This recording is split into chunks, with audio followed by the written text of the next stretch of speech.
Bienvenidas y bienvenidos una vez más a Más Humanos, Más Derechos, este programa que hacemos la Coordinadora Nacional de Derechos Humanos y Epicentro, siempre con la intención de mostrar la lucha constante por la vigencia de los derechos humanos en el territorio nacional. Hola, Clara Elvira, ¿qué tenemos esta semana? Bueno, Jenny, un gusto estar aquí. Hoy vamos a hablar sobre este nuevo golpe que le ha dado el Congreso a la participación de las mujeres en la política, la paridad horizontal y la alternancia que le permitió a la presidenta Dina Boluarte llegar a la plancha, que ganó las elecciones en 2021. Pero también hablaremos de los reclamos de las comunidades nativas de la Selva Central y del vergonzoso informe del Ministerio de Educación que hace la lista de palabras prohibidas. Sí, pues la Santa Inquisición se ha reinstalado en el Perú. Así es. De todo eso hablaremos. Empezamos. Más humanos, más derechos.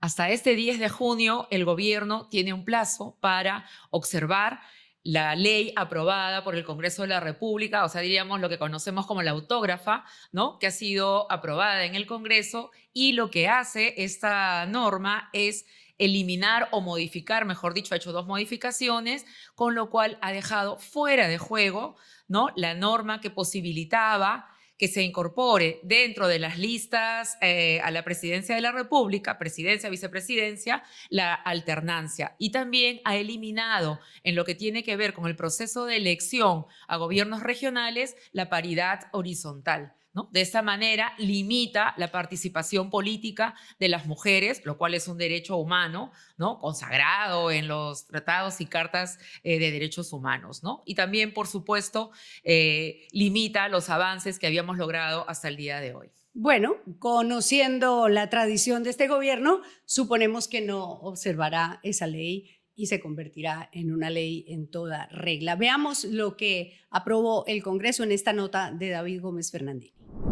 Se va a computar el quórum para dar inicio a la presente sesión. Cuando el Congreso se propone algo, normalmente lo consigue y de forma express. Y es que cuando se trata de hacer volar por los aires las pocas reformas que se lograron para mejorar nuestra democracia, nuestros padres y madres de la patria son expeditivos.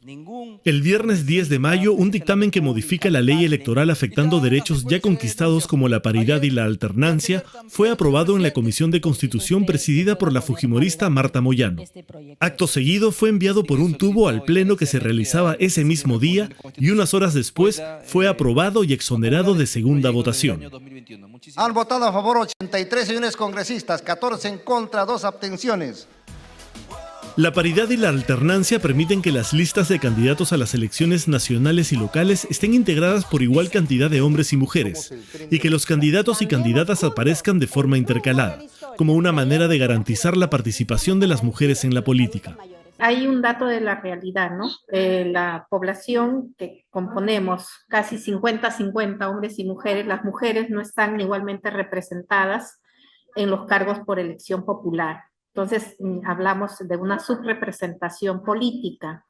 Y si consideramos que la democracia es la representación de los intereses, pues esta subrepresentación de las mujeres nos está señalando que todavía falta igualar en ese campo, ¿no?, en el campo político. Así que finalmente se aprueba esta reforma constitucional. En el 2019, el Congreso de la República aprobó la paridad y la alternancia, pero en el caso de la paridad solo se logró consensuar que llegara al 40% la presencia de mujeres en las listas. Sin embargo, al año siguiente, una nueva ley elevó finalmente la participación femenina al 50%. A la congresista Mercedes Arauz. El Congreso actual acaba de torpedear ese importante avance en derechos de las mujeres. Ha sido aprobada en primera votación el texto sustitutorio de la Comisión de Constitución. El dictamen aprobado modifica el artículo 104 de la Ley Orgánica de Elecciones, eliminando la alternancia de las planchas presidenciales, lo que va a terminar relegando a las mujeres a la segunda vicepresidencia. Quiere decir que como tenemos por costumbre, también por práctica, la mayoría de los encabezamientos, las candidaturas a la presidencia van a ser ocupados por hombres.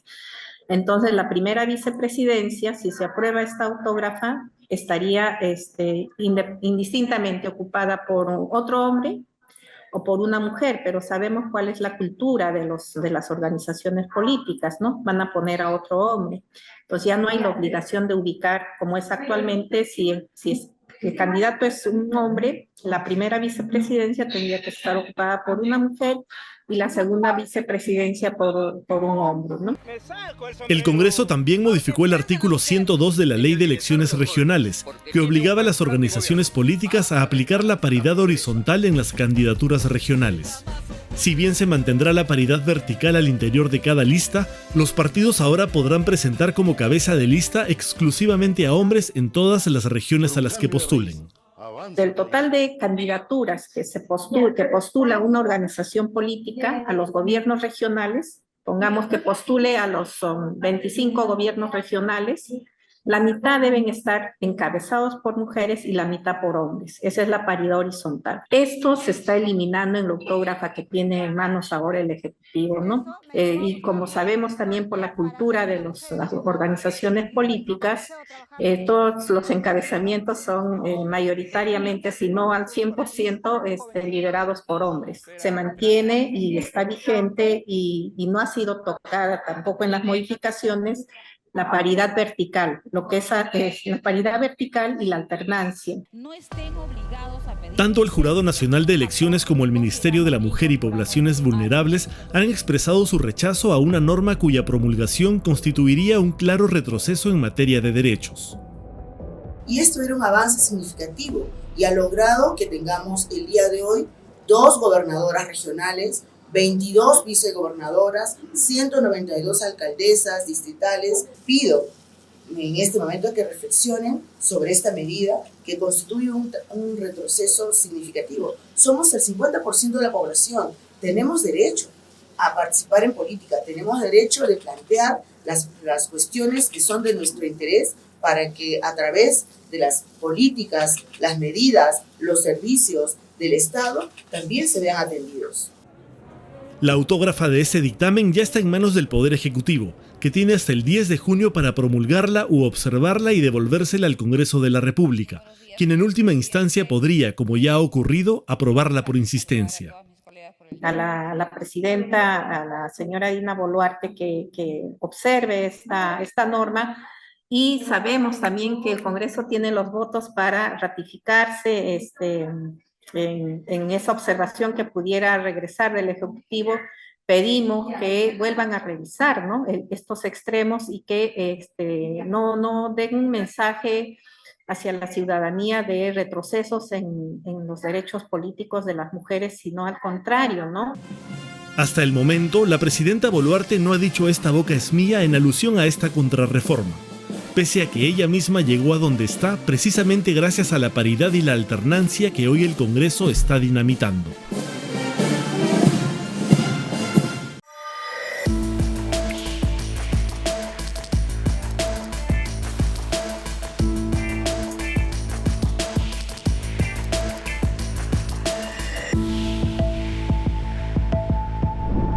Terrible la situación que ha planteado Lisbeth Guillén de Manuela Ramos, ¿no? Y justamente, además del histórico de estas luchas de las mujeres, evidencia la vulneración frente a la cual estamos y el conjunto de recortes de derechos humanos a la participación política de las mujeres, ¿no? Y también nos desliza la preocupación de qué va a pasar con el Senado, ¿no? Porque este recorte tiene que ver con la presidencia y las elecciones regionales, pero no se olviden que ahora tenemos que también llevar a elecciones el Senado de la República, y ahí hay la nada misma, mejor dicho, ¿no? Entonces es también una tarea que queda por delante, y yo creo que hay que estar vigilantes, porque si de acá están retirando la posibilidad que ya teníamos, imagínense en lo que no estaba normado, ¿no?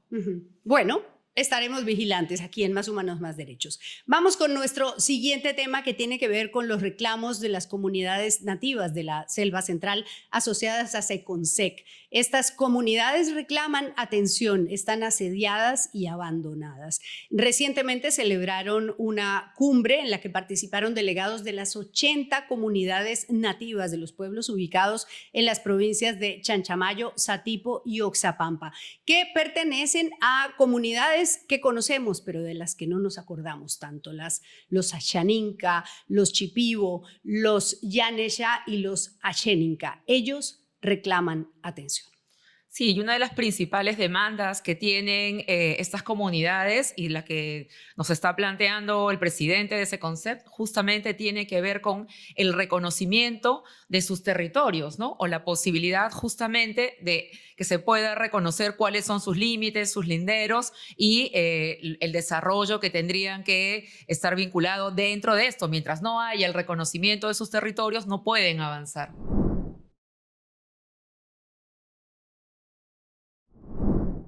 Nosotros siempre hemos expresado en los diferentes gobiernos que si no resolvemos este problema territorial, menos podemos hablar de otros problemas, como en este caso la necesidad de abordar los problemas de atención en servicios básicos del Estado, ¿no? Entonces, eso también es un tema fuerte que nosotros estamos tratando de trasladar esta necesidad a los gobiernos locales, al gobierno regional, al gobierno nacional. Pero muchas veces, si los documentos de la comunidad no están saneados, que es un requisito que nos piden también para una gestión de un proyecto, entonces nos genera una limitación, ¿no? Entonces, por eso es importante entender por qué exigimos titulación, georreferenciación, reconocimiento comunal, porque son documentos indispensables para hacer todas las demás gestiones, ¿no? Teddy Sinacay también se refirió a las dificultades que tienen las comunidades para presentar sus proyectos, para defender sus proyectos, construir esos proyectos de desarrollo y hacer un seguimiento de la gestión. Y también plantea un punto que es crítico, el de la educación. Los niños no están aprendiendo. Si hay aliados que quieren apoyarnos, que nos ayuden a hacer estos instrumentos de gestión, porque nosotros no tenemos las posibilidades logísticas, pero yo sé que buscando aliados pueden ayudarnos de repente a asumir esos costos de construirnos un plan piloto que quisiéramos hacer, cosa que nos guíe, ¿no? Ver los componentes de trabajo y ahí priorizar lo que menciono de diferentes necesidades que tenemos y eso trasladarlo luego a los gobiernos locales ya con documento, con un expediente, ¿no? Donde se pongan las prioridades y tal vez empecemos ahí nosotros también canalizarlo, ¿no? En tema de servicios básicos, educación, que es una gran necesidad, un problema fuerte. No hay infraestructuras educativas de calidad. Es bien crítico la realidad, ¿no? Y en realidad nos preocupa eso porque queremos apostar por una buena educación. No es posible que como problema, ahora hemos visto último los resultados de la evaluación de nuestros niños de primaria, de 4º grado, que no saben leer. Y eso sí es una preocupación, un indicador negativo para nuestra educación bilingüe.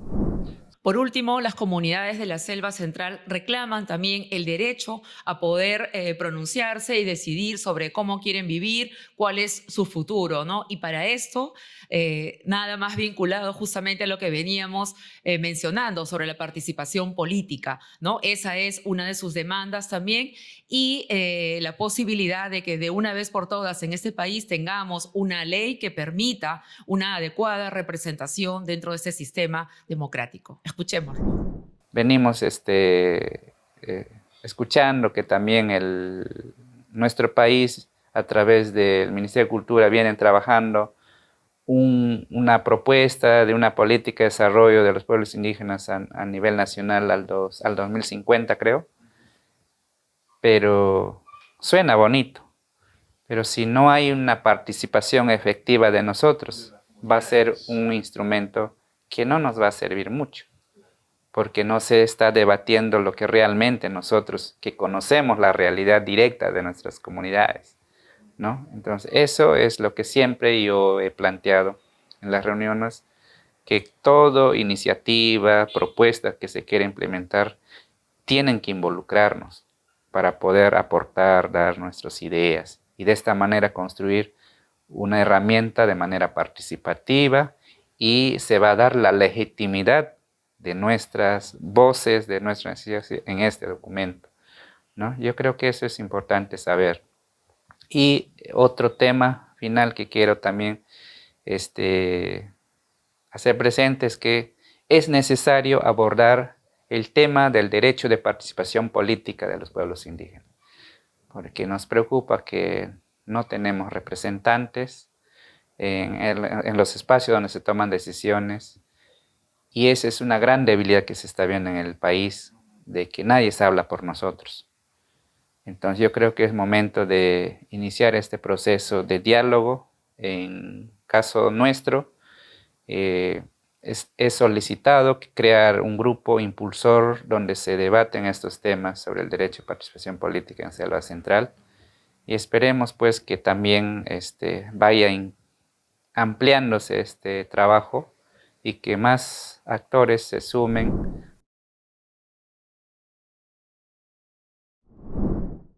Se ha reabierto el debate sobre qué deben contener los textos escolares, los textos con los que estudian los niños en el Perú, a partir de la revelación que hicimos la semana pasada sobre un informe interno del Ministerio de Educación que evaluó todos los textos escolares, 710, y encontró en 57 de ellos las palabras calificadas como sensibles: aborto, educación sexual integral, conflicto armado, conflicto social y dictadura. Esas palabras les dan miedo y recomendaron vetar 22 libros.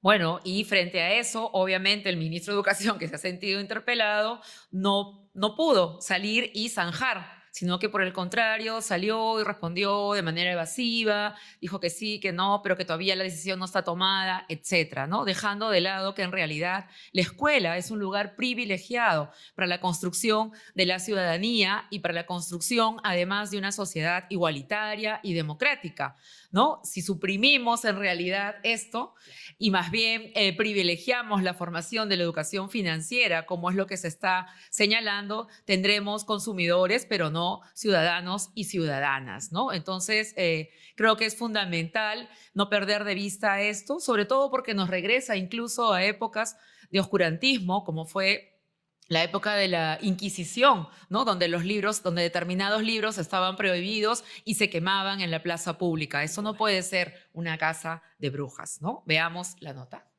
Muy bien. ¿Les parece peligroso que los niños sepan? No quieren que haya memoria. Le temen al pensamiento crítico.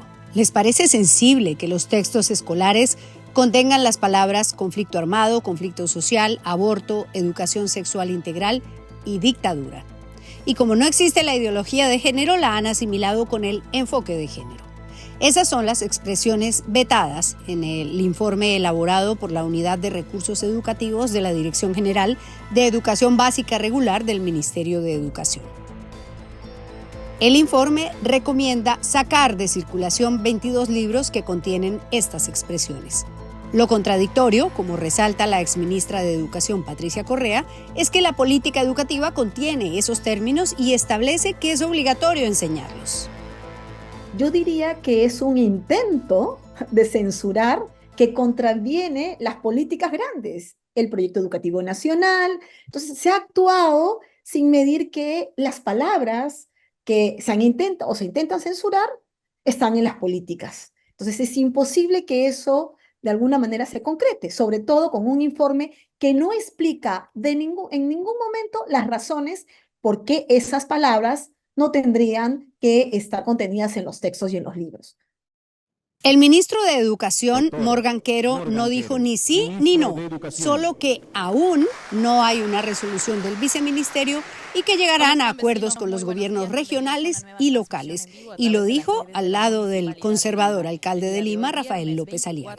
Se ha hecho una revisión previo a mi gestión y esa revisión es absolutamente normal, digamos, porque son textos que ya datan del 2011. En esa revisión simplemente se ha tenido a bien tener una matriz que nos permita mejorar lo que también estamos queriendo impulsar, señor alcalde, con su liderazgo y, por supuesto, a partir de las coordinaciones que se han hecho desde el Congreso, en donde estamos impulsando la educación cívica. Le vamos a dar un nuevo impulso en este currículo nacional que vamos a revisar. Vamos a darle también un nuevo impulso a la lucha frontal contra el terrorismo y vamos a incorporar, por ejemplo, algo que es una herramienta muy importante para nuestros jóvenes y nuestros niños, que es la educación financiera. Sí, prometo. La exministra Correa derrumba ese argumento de Quero con un hecho contundente. La educación cívica está transversal en el actual currículo escolar.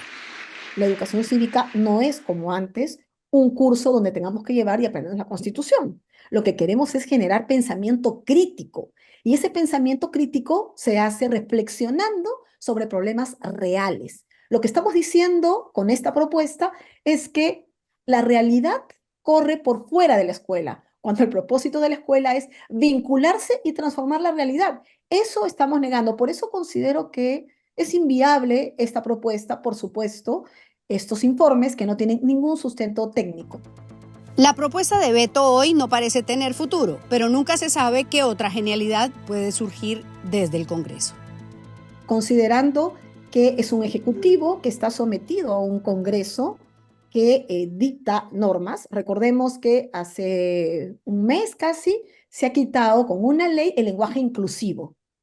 Este no es el caso, esto no es una ley, ¿no? Entonces, creo que sí es un ministerio que, como estamos viendo claramente, se somete a un Congreso que tiene y que no conoce, y quiero decirlo en esos términos también, no conoce de la política educativa, del propósito de la educación y que solo legisla en favor de sus propios intereses, de sus propios sectores religiosos a los que pertenecen. Lamentablemente, sí podría darse un juego en pared, lo cual también creo que tenemos que evitarlo, ¿no? La lista de los libros peligrosos incluyen una guía del cambio climático, una guía para la investigación y el citado de fuentes, el libro Territorio y Cultura que pide a los estudiantes que tracen una línea en un recorrido de una marcha ciudadana y otros que mencionan las palabras que les causan terror.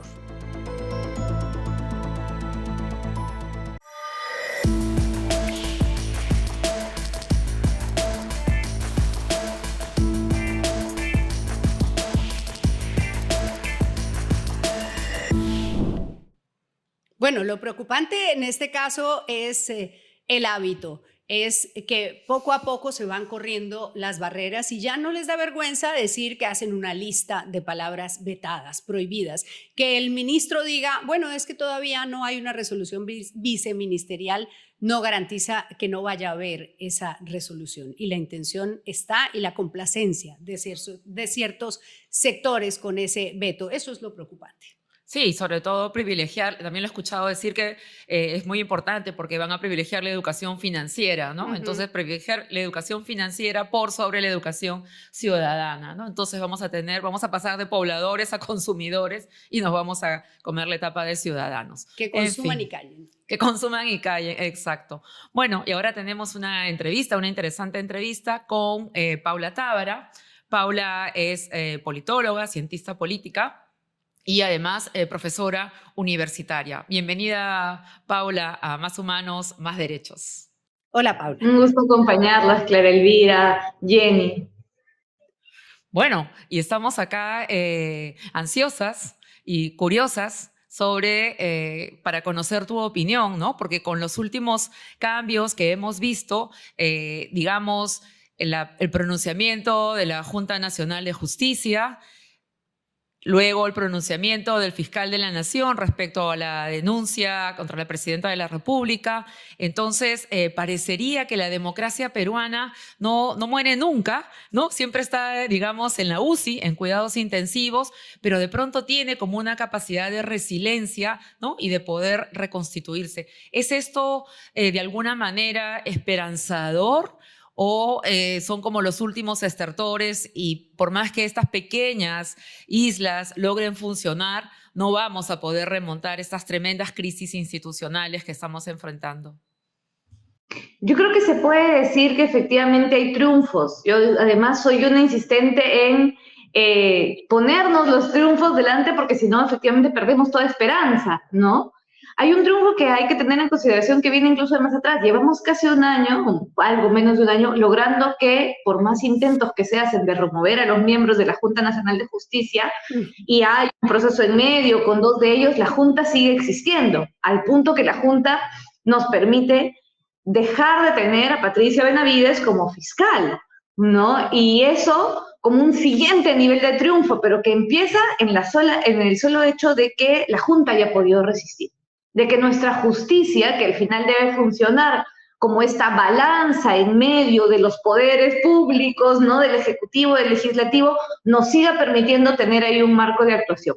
Entonces sí hay un logro, sí hay, creo, además, un gesto importante, no solamente como logro del retorno de la fiscal Zoraida Ábalos, sino el solo gesto también de estas imágenes que hemos visto de felicidad, de alegría, de júbilo en el recibimiento, porque habla ya no solo de Zoraida Ábalos, no solo de los fiscales, sino de un ministerio público, de un sinnúmero de personas, de trabajadores que siguen tratando de garantizarnos justicia a los ciudadanos. Y ese es no solo un logro, sino un signo de esperanza, creo, en un tiempo en el que Ejecutivo y Legislativo nos hacen más bien temer constantemente de que el sorpaso final llega, ¿no?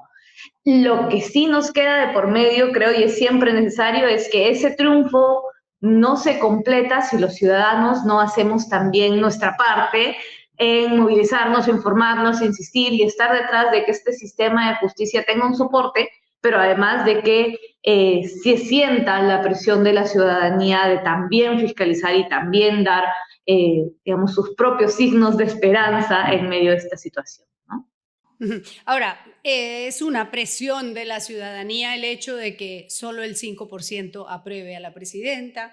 Es una presión de la ciudadanía que solo el 8% apruebe al Congreso, pero igual, en el caso de ellos dos, el Ejecutivo y el Legislativo siguen haciendo lo que quieren. ¿Qué puede hacer que cambie esa ecuación? Mira, me gustaría decir que la movilización ciudadana puede hacer que esa ecuación cambie. Creo, sin embargo, que se han vuelto casi impermeables, ¿no? Digamos, son absolutamente conscientes de la desaprobación de la ciudadanía y el cinismo les permite que no les importe mientras puedan seguir cavando lo más posible y llevando lo más posible hacia ellos, ¿no? Y consiguiendo triunfos y consiguiendo seguir intentando de apoderarse de las instituciones para el largo plazo también. Temo que hay mucho que no sé, o sea, digamos, que ahí hay que responder que no siempre se va a lograr ese objetivo que puedan ser nuevas elecciones o una salida pronto del gobierno, pero que construir esperanza y guarecernos y mantener con fuerza esa nota de desaprobación, esa insistencia en informarnos, ese apoyo a determinadas acciones, sí nos va a permitir que cuando llegue el momento de su salida, que no será el 2050, está mucho más cerca, la ciudadanía pueda seguir lo suficientemente fuerte y organizada para que lo que venga no sea más de esto. Y no hablo solamente de hoy, organicémonos y votemos mejor, sino efectivamente para hacer un veto a los actores que sabemos que hoy en día están perjudicando el país, ¿no? Es así, tiene que ser así de claro, digamos. Me gustaría poder hablar de que si nos movilizamos vamos a lograr la caída del gobierno, pero creo que estamos en un escenario distinto a ese, pero sí que estamos en posibilidad de organizarnos para que no regresen cuando llegue el momento, ¿no? Sí, y sobre todo porque también hay una identificación no solo de los actores que están jugando en contra de la democracia, sino también de los actores que son corruptos, ¿no? O que están enfrentando, o sea, más de 500, 600 denuncias por corrupción, ¿no? Yo creo que eso también es importante para la ciudadanía.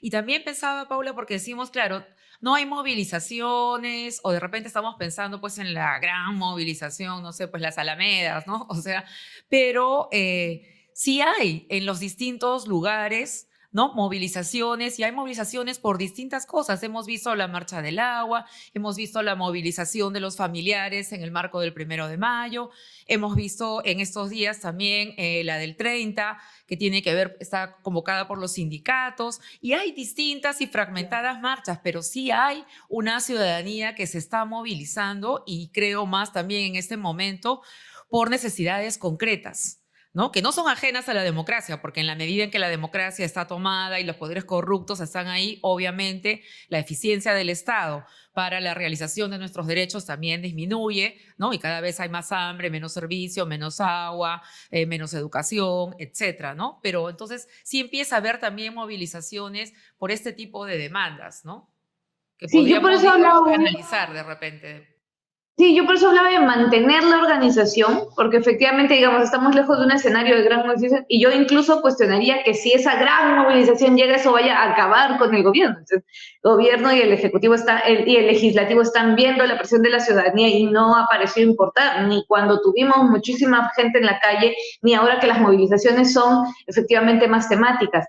Pero creo que esas movilizaciones que tienen temas, que tienen reivindicaciones específicas, ya van siendo formas de organización que siempre tienen con claridad unos mismos actores en el otro lado, ¿no? Y por eso me parecía importante esto de, ok, sigámonos organizando, sigamos aprovechando el tiempo y que, digamos, yo siempre insisto en que esto no es una dictadura, sino un autoritarismo competitivo, porque eso nos da arenas de disputa, nos permite tener espacios en los cuales igual nos organizamos, y esas arenas de disputa te permiten saber que hay canales, que hay esperanza de que esto se va a acabar en algún momento. Y por eso tenemos que aprovecharlo para que las distintas organizaciones y los distintos grupos puedan tener formas de vínculo entre ellas, aunque no se conforme una gran organización, vínculos que nos permitan que cuando llegue ese momento de poder cambiar las cosas, que va a ser, insisto, más pronto que tarde, aunque solo sea el momento electoral en sus plazos convencionales, podamos evitar que estos mismos actores repitan la jornada.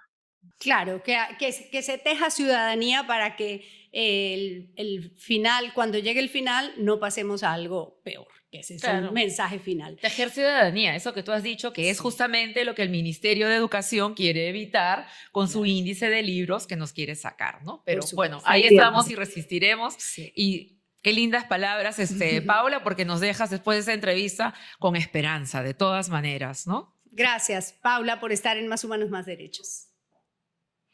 Y bueno, así llegamos al final. Jenny, gracias por este nuevo programa de Más Humanos, Más Derechos. Los invitamos a compartirlo, a comentar, a dejarnos sus comentarios en la caja de comentarios de nuestras redes sociales, porque lo que queremos es que haya más discusión, más participación, humanos, más derechos. Y más derechos sobre todo. Y queremos darle las gracias al estudio en donde estamos, este súper estudio, Ave Pache, y también al director de cámaras, Mariano Azabache, el gran Mariano, y al director de fotografía, Alejandro Beck. Sí, gracias. Que vaya que tienen trabajo con nosotras. Sí, eso sí. Gracias. Gracias. Jenny, hasta la próxima. Nos vemos. Hasta pronto.